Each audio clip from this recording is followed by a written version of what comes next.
Hi, my name's Dr. John Lund, and I'm the author of How to Hug a Porcupine. And that's a book about toxic behaviors, dealing with difficult to love people. And this is a very, very important concept. And so what I want to do first of all is give you a little background. I've been a divorce mediator for 15 years. I've been a marriage and family educator for 43 years. I was a family court commissioner for 5 years in the state of Washington, determining where the children went and how the division of assets went in a relationship. I'm coming from a position of being very, very practical. I'm not coming from just an ivory tower or a theoretical position. And so we're going to talk about some behaviors that are critical in terms of helping a marriage stay together. What is it? There's a fundamental principle. Let's see if we can go over that principle now. If I had two giant magnets here, and these magnets were, of course, at opposite poles, no matter how hard you would try, you'd find these magnets would be repelling.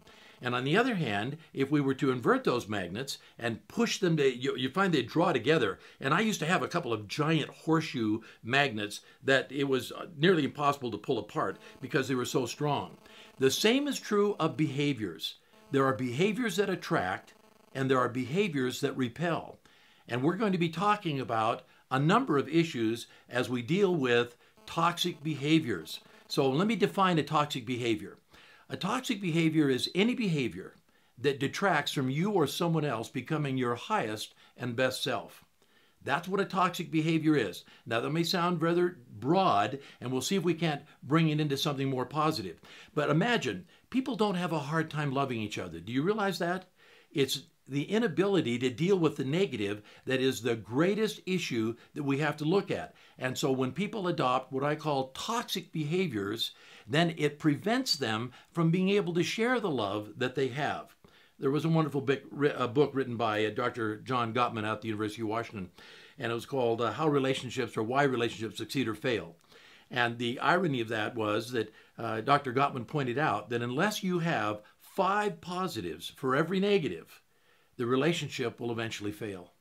Most of us don't even think about positive things that are happening in terms of interactions, but we need to look at toxic behaviors.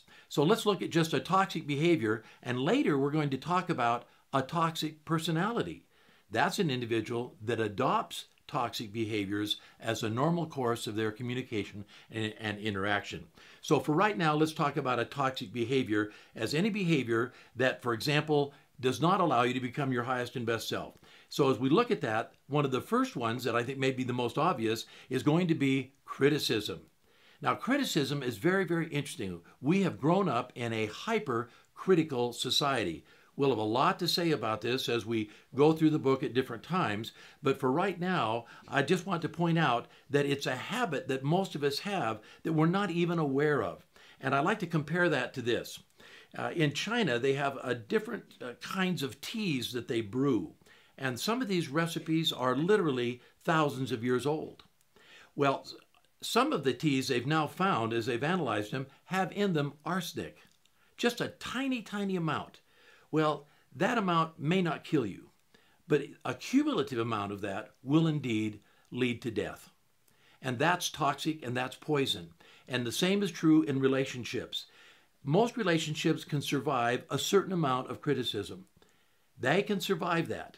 The reality of it is, however, that no relationship can survive long-term and be emotionally safe when you have criticism as a part of the constant diet. We'll talk more about this later.